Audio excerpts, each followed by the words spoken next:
Now, the ruh is its own kind of intellect. The brain is its own kind of intellect. And we understand that because we all have a brain and we've been using it in school or been forced to use it. So we use it all the time. And business people have to use it, doctors have to use it, lawyers have to use it. Everybody has to use their brain all the time to do these things, right? And in life you have to analyze, problem identify, find solutions. But the ruh has a different kind of intellect. We'll call it a spiritual intellect. The Quran describes the ruh's intellect as the heart. The term in the Quran for the spiritual intellect is what? The heart.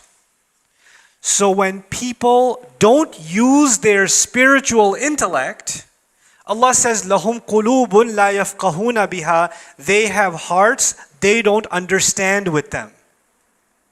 Listen to this. They have hearts they don't understand with them. And someone who doesn't understand the difference between alam al-amr and alam al-khalq comes to me and says, Ustad, how come it says the heart thinks? The heart doesn't think, the brain thinks. The Quran is wrong about that, biologically speaking. Yes, Sylvester, you are right about that.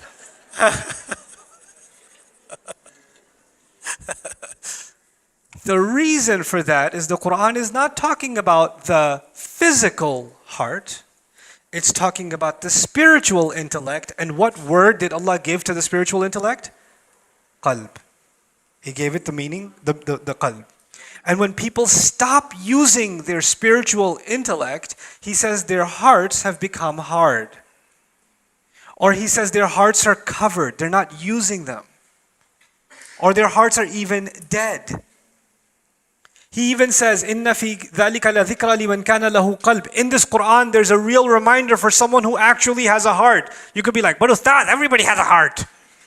Yeah, but some people have abandoned their spiritual intellect. They've abandoned their other heart. They're only using this one, not this one. You understand? Okay. Now, it's analyzing. The spiritual heart is also analyzing. But it's not analyzing for food, and it's not analyzing for shelter or clothing or more money. It's not analyzing for that. It's analyzing to fill some other kind of void. Because the physical body gets hungry, the physical body gets thirsty, the physical body has physical, sexual urges, the physical body wants to preserve itself, safety. Those are all needs of the physical body and the physical mind. But the spiritual heart is looking for spiritual food. So you're going to go have the best food with your friends, and you had a great time, but you're feeling an emptiness inside. And that's because your spiritual intellect is analyzing and saying, I didn't find what I was looking for. And then I'm going to go somewhere else and find it. And then I'm going to try to find it somewhere else and find it somewhere else. You guys should look up Abdullah Rothman if you don't know who that is. Abdullah Rothman, R-O-T-H-M-A-N. One of the most amazing human beings on this planet, by the way.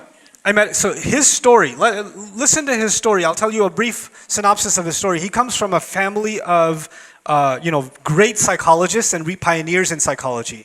And he became interested in the question of what is the soul. He just became interested in that question. What is it? And he's a white guy. And he doesn't come from a religious background at all. And he wants to understand the soul. So he says, okay, I'm going to look at psychology last. I'm going to look around the world for what people say about this thing they call the soul. So he spends time in a Hindu temple, living with a pandit, dressing like them, eating like them, like the whole 9 yards for a while, a year or more. Then he goes to some shaman in Jamaica and lives in the woods and fishes with a spear and lives among them. Then he spends time in like a Jewish seminary, and he spends time in the church, and he all over. Like, he didn't just go study this stuff. He wanted to get into their spiritual practices, their culture, wanted to understand it from the inside. And he was kind of all done with everything, and he came back to do his master's in psychology. And somebody asked him, did you do Islamic psychology? You look at Islamic spirituality? He goes, really? Islam? And he started looking into it, and he says, this is it. And he took Shahada. And he's head of the Islamic psychology program at Cambridge Islamic College. He studied under a sheikh in Sudan. He got married in Sudan.